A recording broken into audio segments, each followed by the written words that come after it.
Imagine the Middle Ages, a world where a simple cut could become a death sentence, and where the line between survival and the grave was drawn not by science, but by superstition and desperation. In this harsh reality, medicine was less a science and more an improvisation of faith, folklore, and fragments of ancient knowledge misunderstood across generations. The peasants who worked the fields, the soldiers who marched into battle, and even the nobles in their castles lived under the same shadow. Blood loss was often a fatal enemy, and there was little anyone could do to stop it. To understand why people turned to animal blood, one must first see the terrifying fragility of life in those centuries. A slip of the sickle during harvest, a deep gash from a plow, or the slice of a sword in combat, all could end a life within hours if bleeding could not be controlled. There were no sterile bandages, no sutures, and no understanding of infection. To be wounded was to stand on the brink of death, unless some miracle, real or imagined, could be found. The healers of the age, whether monks in dimly lit infirmaries or wise women in thatched cottages, had little more than trial and error to guide them. They relied on humors, the ancient belief that health depended on balancing blood, phlegm, black bile, and yellow bile. Too much bleeding, they thought, was a dangerous imbalance, a leaking away of the vital force that sustained the soul. In this context, blood was not merely fluid, it was life itself. And so, when human blood was slipping away, they turned to the next best thing: the blood of animals. In their worldview, animal blood was not waste. It was vitality, thick with the strength of beasts, infused with the same essence that animated men. If it could be harnessed, perhaps it could replace what was lost, staunch what was flowing, even restore life. From the battlefield to the village hearth, this belief whispered in the minds of those who had nothing else to grasp. Desperation shaped everything. A knight struck by a mace on the field might be dragged into a tent where attendants pressed hot cloths to his wounds until they cooled and hardened with blood. But if the bleeding did not stop, and if rags and pressure failed, the healers might slaughter a nearby animal, often a goat, a sheep, or even a chicken, using its blood to soak the wound, hoping its thickness would form a seal where human flesh could not.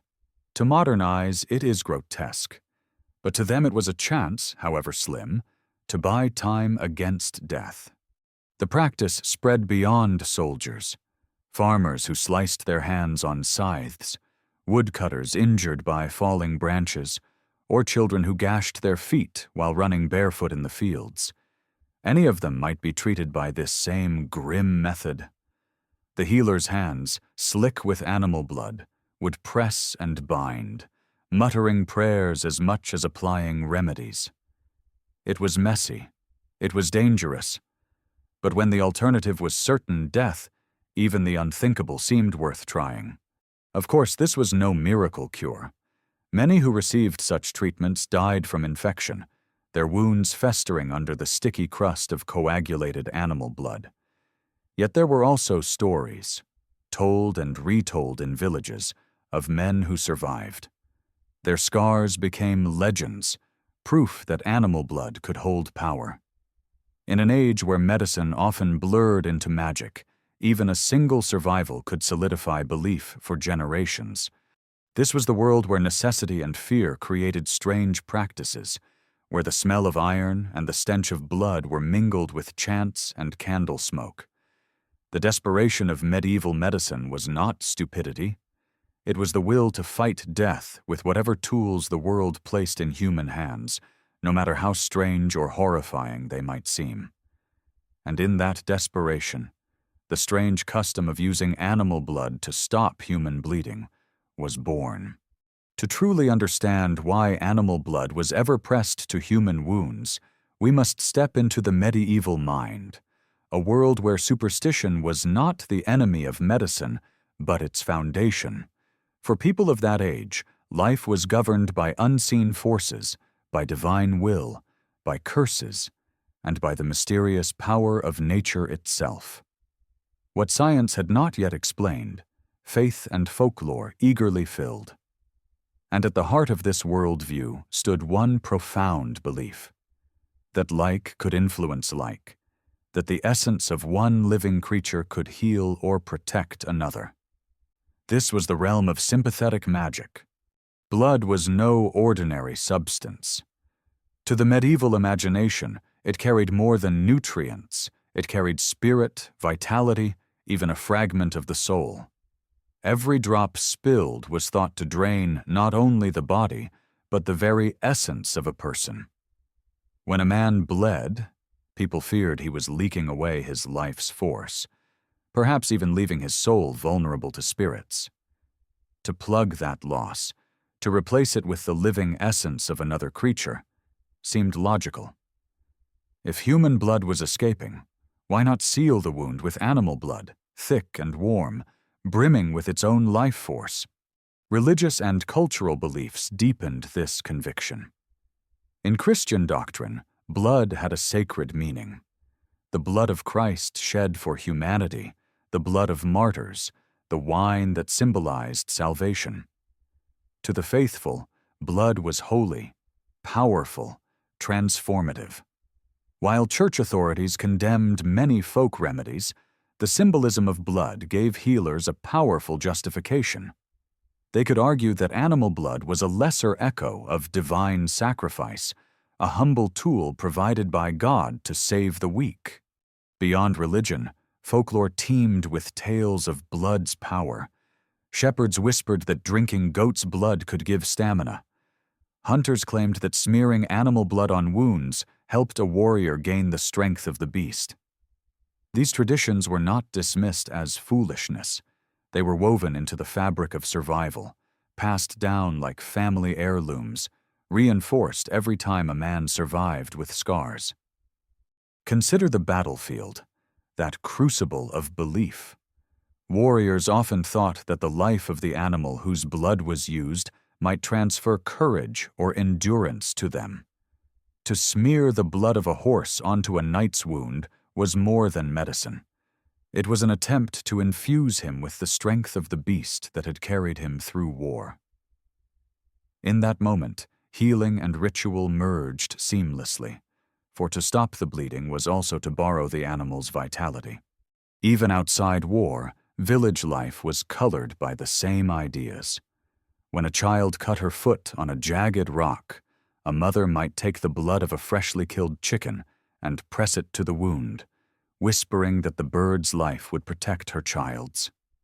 To us, it may seem grim or even absurd, but to them it was a tangible way of fighting the unseen forces of sickness and death.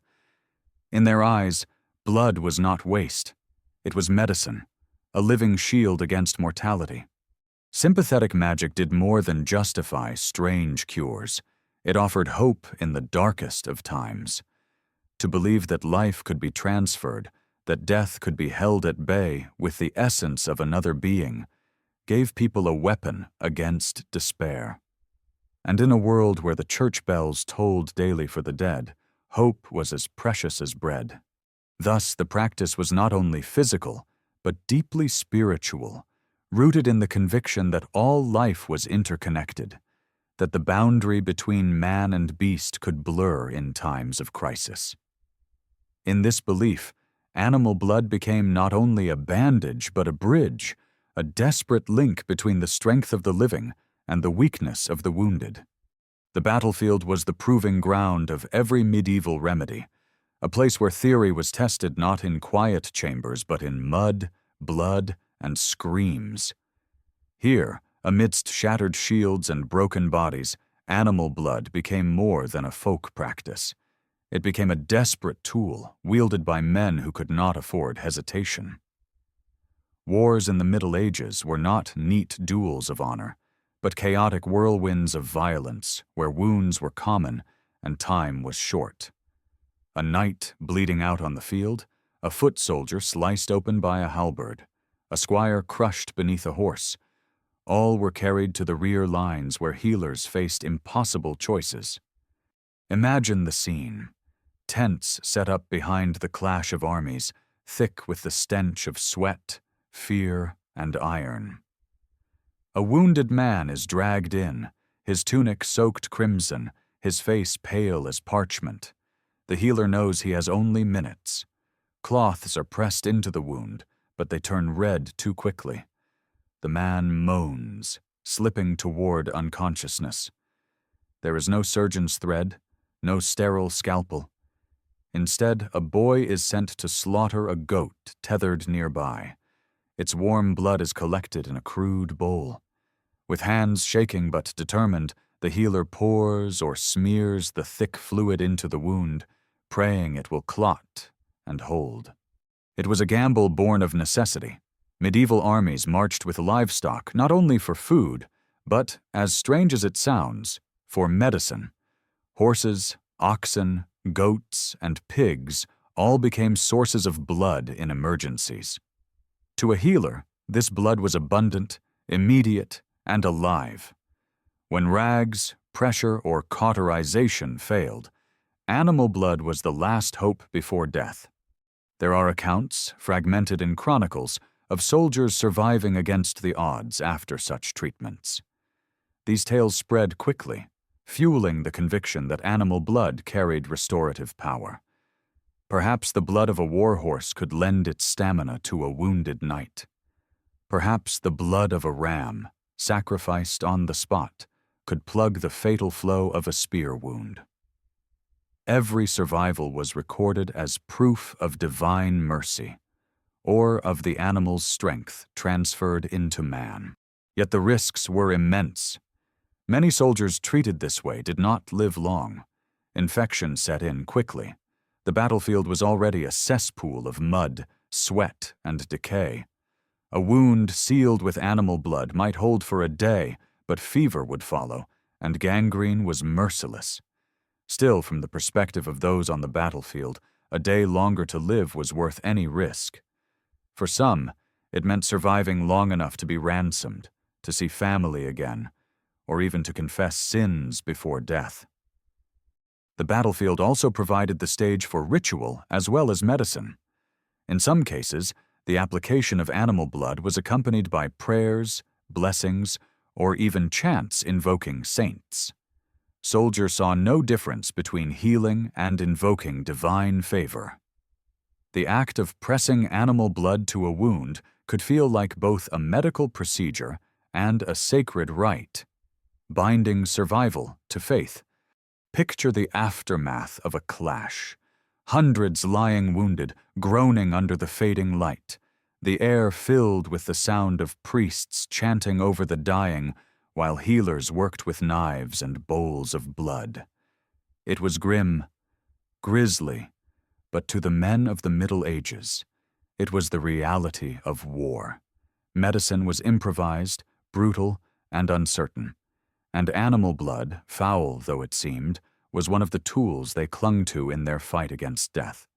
Here, in the mud of battle, this practice became more than folklore.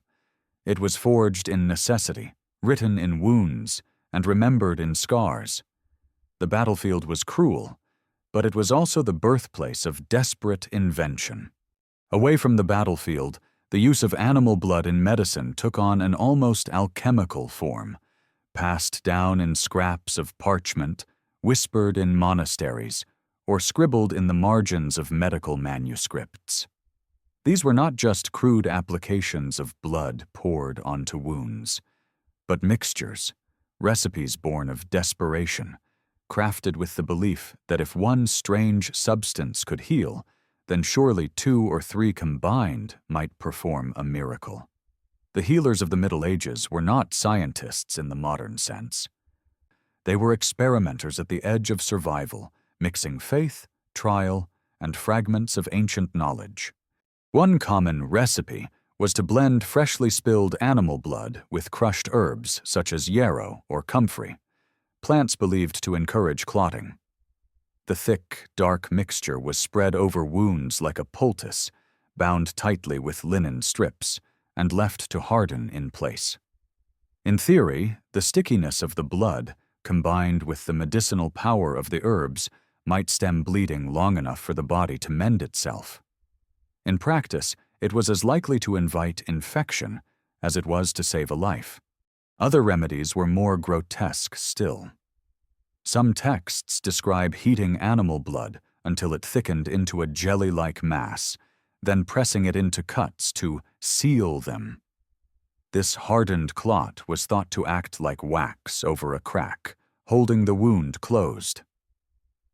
In rural villages, healers sometimes mixed blood with ash or soot from the hearth, believing that fire's essence would purify and strengthen the concoction. To the sufferer, the sting of ash in the wound was almost unbearable, but pain was often seen as a sign of healing. There were also stranger combinations, where blood was mixed with honey or even wine. Honey, with its natural antiseptic properties, may have provided a small measure of real benefit, while wine's alcohol could cleanse to some degree. Yet in the minds of medieval healers, it was not chemistry, but symbolism that mattered. Honey was sweet, pure, a gift from God. Wine was holy, blessed by priests at the altar. To mix these sacred substances with the blood of an animal was to summon every force available against the creeping shadow of death. Some of the most desperate remedies bordered on ritual magic.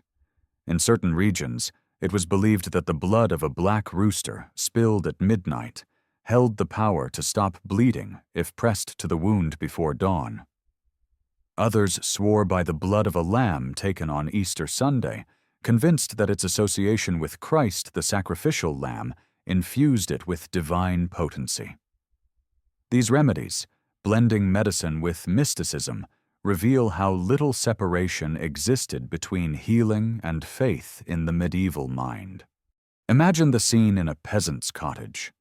A child sliced open by an axe, the wound gaping, blood spilling fast. The village healer orders a chicken killed, its blood mixed with herbs and heated by the fire.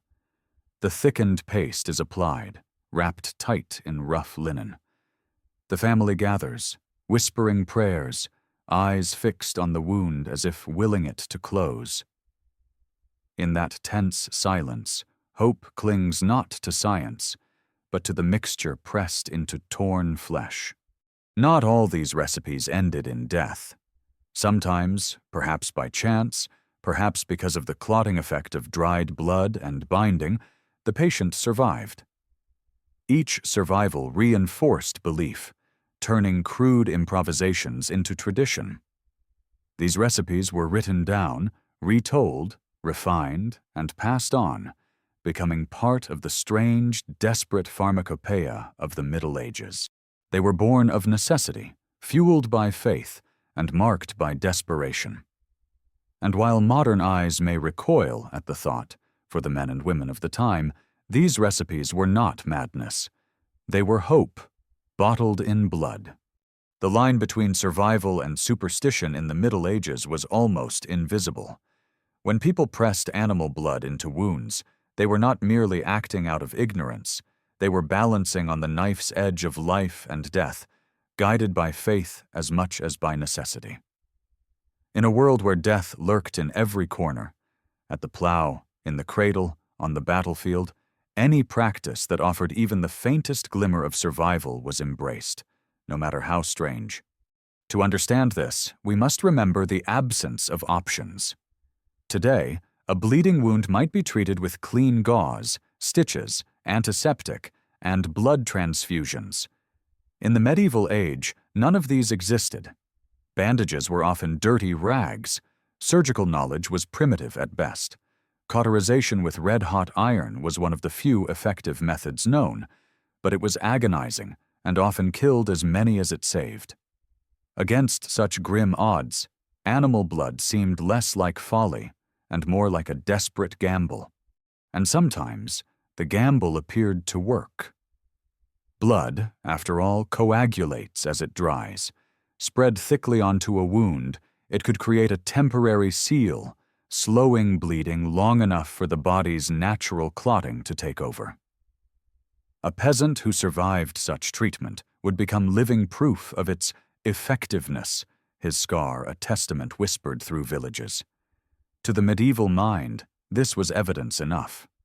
Survival confirmed belief, while death was simply attributed to God's will or the devil's interference. Yet superstition colored every attempt. The type of animal chosen was rarely random. Horses were valued for strength, so their blood was thought to lend endurance.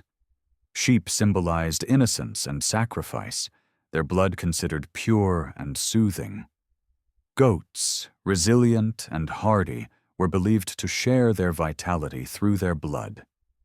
Each choice reflected not medical knowledge, but cultural symbolism, where the very identity of the animal carried supposed healing power. Faith also shaped the practice. A priest's blessing over the mixture of blood and herbs might be considered as crucial as the application itself. In some regions, healers recited psalms or invoked saints while binding the wound, blurring the line between treatment and prayer. In the eyes of those present, it was not only the blood, but the combination of ritual and divine favor that gave hope. But this hope came at a terrible cost. More often than not, these blood-soaked remedies turned wounds septic. Instead of healing, the patient endured fever, swelling, and the stench of rot. Families watched helplessly as a loved one wasted away, convinced that demons or curses had thwarted the cure. The healer was rarely blamed. After all, they had tried everything. Death, when it came, was accepted as inevitable, yet the practice itself endured, fueled by the rare, miraculous survivors.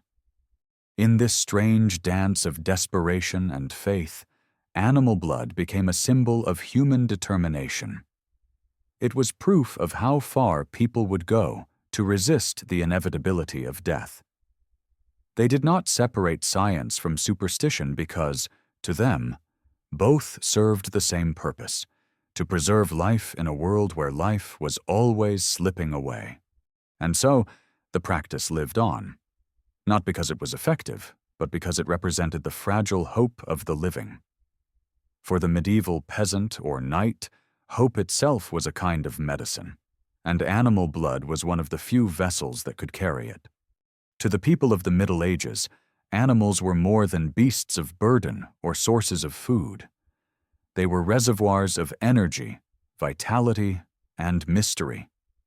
Living creatures whose very bodies seemed to contain remedies for human suffering. Medieval medicine was a patchwork of observation, folklore, and faith, and animals stood at the heart of it. Their blood, their fat, their bones, their hides, all were seen as instruments through which healing might be coaxed. In this strange bestiary of remedies, the use of animal blood for wounds was only one thread in a much larger tapestry. Take, for example, the pig, often called the poor man's doctor. Every part of the animal found its way into medicine. Pig fat was smeared on burns, pig skin was used as a primitive dressing, and pig's blood, thick and plentiful, was sometimes saved to stop bleeding.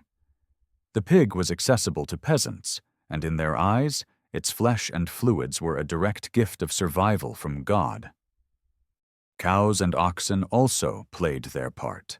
Their milk fed the weak, their dung was applied as poultices for wounds, and their blood was thought to carry the strength of creatures that toiled endlessly in the fields. In some regions, the heart of an ox was burned, and its ashes mixed with animal blood to make a salve against festering wounds. Though horrific to imagine today, such remedies reflected the belief that strength and vitality could be transferred from beast to man. Horses held a special place, especially in the world of knights and soldiers. A horse was more than transport. It was a comrade in arms, a symbol of nobility and power. To smear horse blood into a wound was more than an act of desperation. It was a ritual attempt to borrow the animal's stamina and courage. Chroniclers wrote of knights swearing they survived grievous wounds because the blood of their steeds had sealed their life into theirs. Whether truth or embellishment, such stories carried weight in a culture where myth and medicine were intertwined. Smaller animals, too, were enlisted into medicine's grim service. The blood of roosters was thought to be hot, and thus effective against cold illnesses like lethargy or excessive bleeding. Goat's blood was prized for its supposed purity and resilience, goats being hardy creatures that thrived in harsh conditions. Rabbits, doves, even frogs, each was killed not only for food, but sometimes for the peculiar properties their bodies were believed to carry. It is important to see that these practices were not random acts of savagery. They were guided by the logic of the time, the belief in the four humors, sympathetic magic, and religious symbolism. If a lamb symbolized Christ, then its blood carried echoes of divine sacrifice.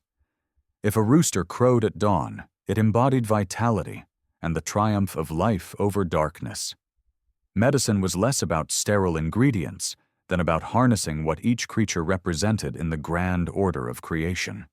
In villages, animals were woven into the healer's toolkit as naturally as herbs or prayers. A woman might keep a pot of goose fat for burns, a pouch of powdered bone for broken limbs, and the memory of which animal's blood seemed to slow a neighbor's bleeding. This folk knowledge was as valuable as any manuscript locked in a monastery's library. In a world without modern medicine, the animal kingdom itself became the apothecary. But this reliance came at a price. Killing animals for their remedies meant choosing between sustenance and healing, a cruel dilemma for peasants who could ill afford to waste food. Yet, when life hung by a thread, survival often outweighed hunger. Every beast in the yard was both a meal and, perhaps, a cure. Thus, the role of animals in medieval medicine was immense and inseparable from survival itself. They were companions, sacrifices, and sources of hope. And at the heart of it all was their blood, the thick, vital essence that, to the medieval mind, carried the very power of life. What began as a desperate improvisation on the battlefield did not stay confined to the clash of armies.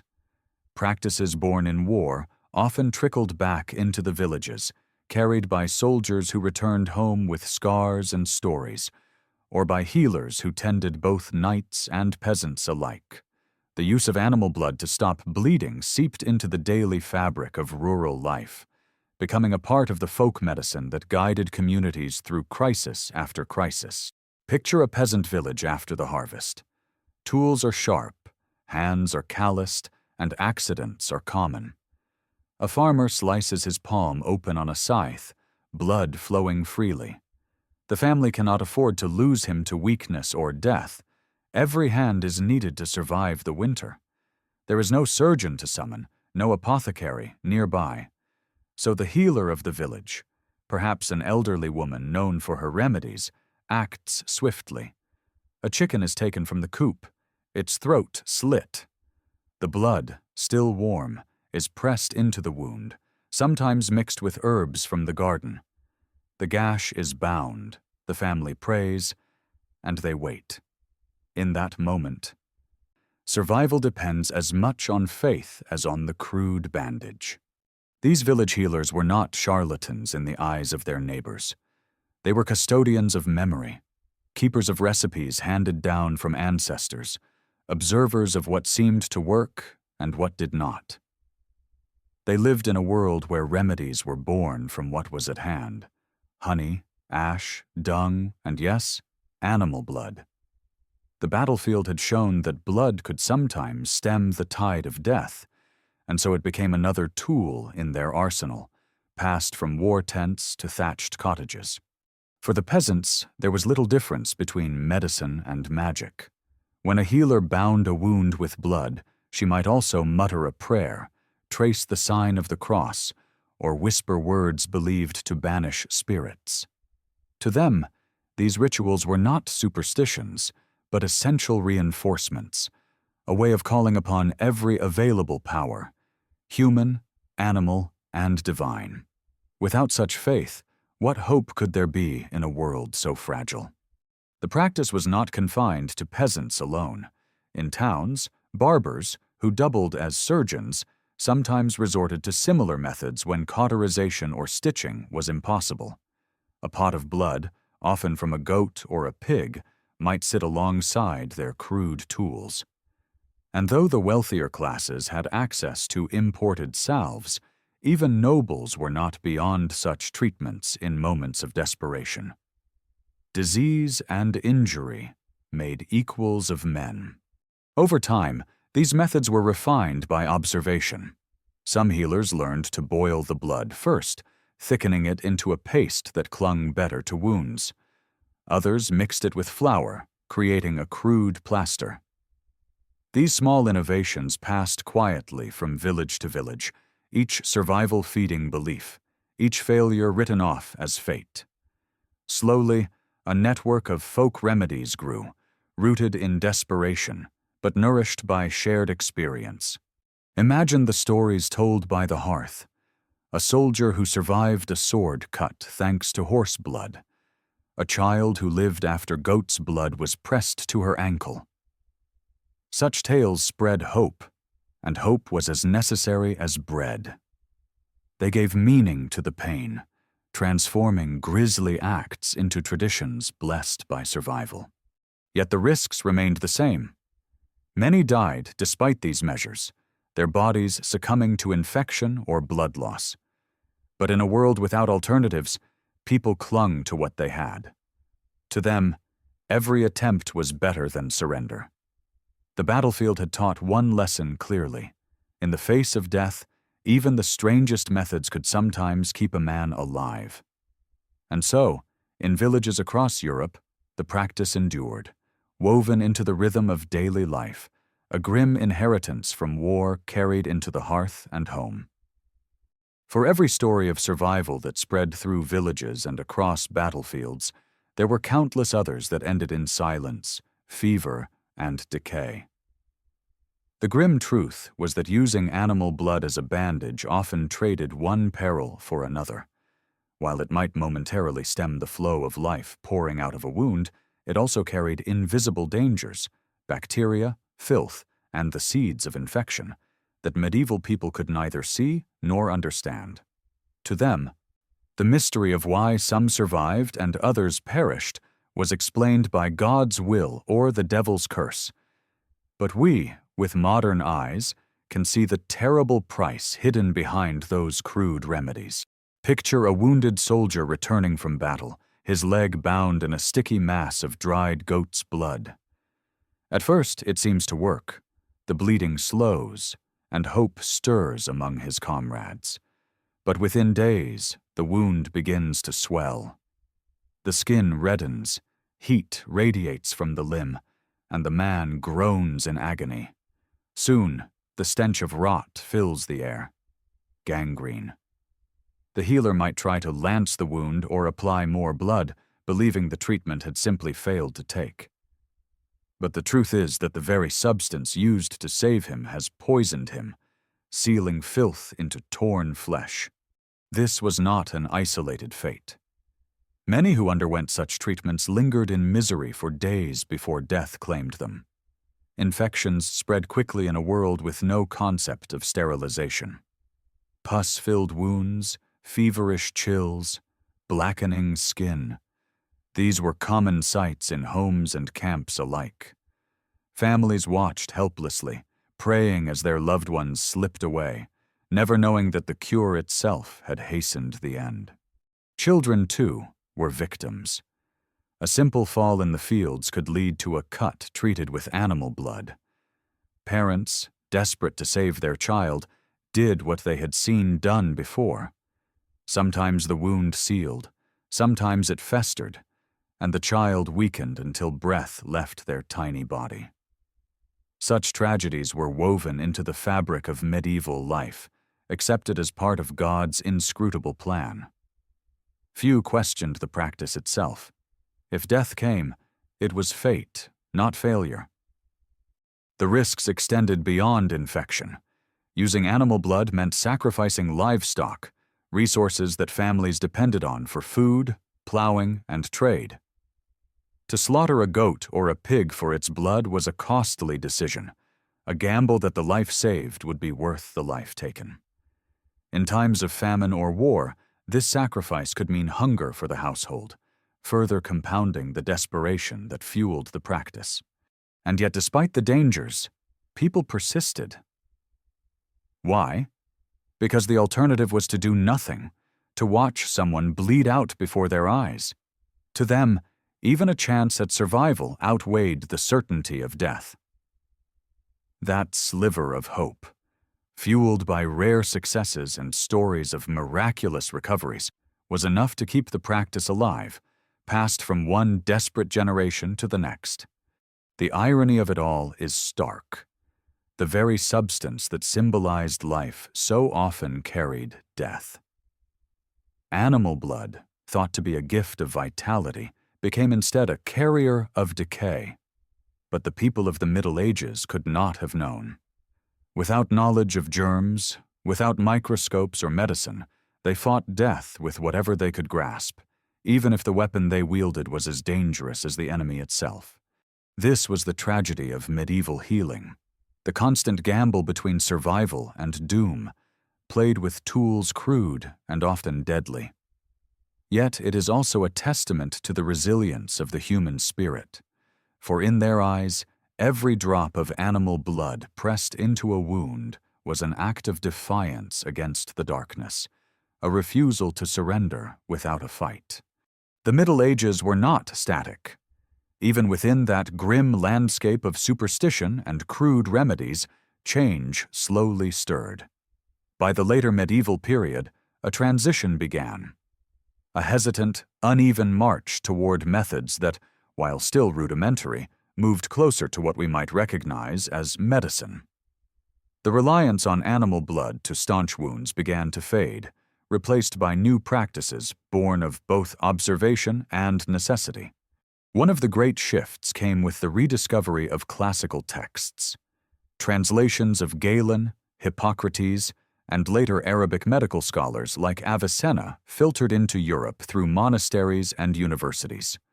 Though their theories of humors and balance still framed medicine in abstract terms, they offered systematic approaches to treatment that surpassed the desperate improvisations of folk healing.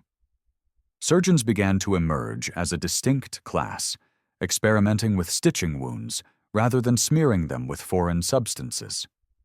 Crude sutures made from linen thread or animal gut slowly replaced the reliance on blood clots. Alcohol, too, entered the healer's arsenal. Strong wines and early distilled spirits, initially reserved for noble tables or monasteries, began to be applied to wounds. To those who used them, it was less about killing unseen bacteria, unknown to them, and more about the sting, the sense that the liquid burned away the rot. Yet this crude antisepsis sometimes saved lives where animal blood doomed them. Similarly, honey, long valued for its sweetness, was increasingly recognized for its ability to preserve and purify, and so it was spread on wounds as a cleaner alternative to coagulated blood. War once again accelerated innovation. Crusades, feudal conflicts, and urban riots all produced waves of wounded men. Battlefield surgeons began to learn by necessity which practices prolonged life and which invited death. They observed that wounds packed with dirt or blood-soaked cloth often festered, while those cauterized by hot iron or treated with clean bandages fared better. Slowly, the notion that foreign material, whether soil, dung, or animal blood, did more harm than good began to take hold. Religious institutions played their part as well. Monastic infirmaries became centers of study, where monks copied texts, shared observations, and refined herbal remedies. Though they still wrapped medicine in prayer, their careful record-keeping allowed knowledge to accumulate across generations. In these quiet cloisters, some of the old desperate practices were abandoned in favor of treatments with more consistent results. By the late Middle Ages, the bloody folk cures had not vanished entirely, especially in rural villages where tradition clung tightly. But in cities and courts, among the rising class of barber surgeons and university-trained physicians, such practices were increasingly seen as crude and outdated. Instead of animal blood, they turned to cauterization, ligatures, and more refined herbal salves. Progress was uneven, and mortality remained high, but the tide was shifting. This transition was not simply about knowledge, it was about trust. People began to place faith not only in divine intervention and sympathetic magic, but also in the skill of those who had studied and practiced. The barber surgeon with his bloodied apron, the physician with his Latin texts, though still feared and mistrusted, offered a new hope beyond the desperate remedies of old. The story of animal blood in medicine, then, is not just one of horror or ignorance. It is a chapter in the long, stumbling journey of humanity toward understanding its own body. It represents the moment when people, trapped in a world without science, grasped at whatever symbols of life they could find. And it also marks the threshold of change, when slow learning began to edge out blind desperation, and the path towards true medicine finally began to open. The story of animal blood in medieval medicine is not only about crude remedies and grim deaths, it is also about the human will to survive at any cost. To us, centuries later, the idea of pressing goat's blood or pig's blood into a wound seems grotesque, almost unimaginable. But for the men and women of the Middle Ages, it was not madness. It was courage born of desperation, a refusal to stand idle while life slipped away. In their eyes, it was not filth they applied, but vitality itself, an attempt to borrow the strength of beasts in order to keep human flesh alive. The legacy of this practice lingers not because it worked, but because it symbolizes the lengths to which people will go when trapped in darkness. It reveals how medicine has always been a story of trial and error, of faith and failure, of progress carved out of tragedy. Every ghastly remedy, whether smearing wounds with dung, drinking potions of ground bone, or sealing gashes with animal blood, was part of a larger, painful experiment written across generations of suffering. Out of these errors, hard lessons were learned, and yet there is something hauntingly admirable in their persistence. They did not give up. They did not surrender to death without a fight. A mother slitting the throat of a chicken to save her bleeding child, a healer binding a knight's wound with the blood of his fallen horse, a monk whispering prayers while mixing lamb's blood with herbs. These acts, however futile, were expressions of love, duty, and hope. In that sense, they were more than medical procedures. They were human gestures against despair. The symbolism of blood itself ensured that such practices would never be dismissed outright. Even as science advanced, blood remained sacred in culture and religion. The blood of Christ in the chalice, the bloodlines that defined nobility, the very phrase "life's blood" used to describe vitality. To medieval people, blood was never mere liquid. It was life, identity, and power. That belief gave meaning to their strange remedies, and it echoes still in the way we speak of blood today. When modern medicine finally cast off these practices, it did so standing on their broken bones. The failures of animal blood cures forced physicians to search for better answers. Stitching, cauterization, antiseptics, and eventually the marvel of blood transfusion. All these advancements came because humanity dared to keep trying, even when it stumbled in the dark. The medieval practice was a dead end, but it was a necessary one, a rung on the ladder that lifted humanity toward true healing. So what is the lesson left to us? that survival often demands acts that seem unthinkable, that progress is rarely born in clean laboratories, but in the mud of battlefields and the smoke of hearths. And above all, that hope, however misguided, can keep people alive longer than despair ever will. If you had lived in those centuries, watching a loved one bleed before your eyes, would you have done any differently? Would you have pressed the blood of a goat to the wound, whispered a prayer, and waited for a miracle? In that moment, superstition and desperation might have been your only weapons. And perhaps, just perhaps, they would have been enough. This is the legacy of animal blood in medieval medicine, a grim testament to desperation, a strange symbol of hope, and a reminder that even the darkest remedies carried within them the spark of humanity's greatest strength, the will to survive.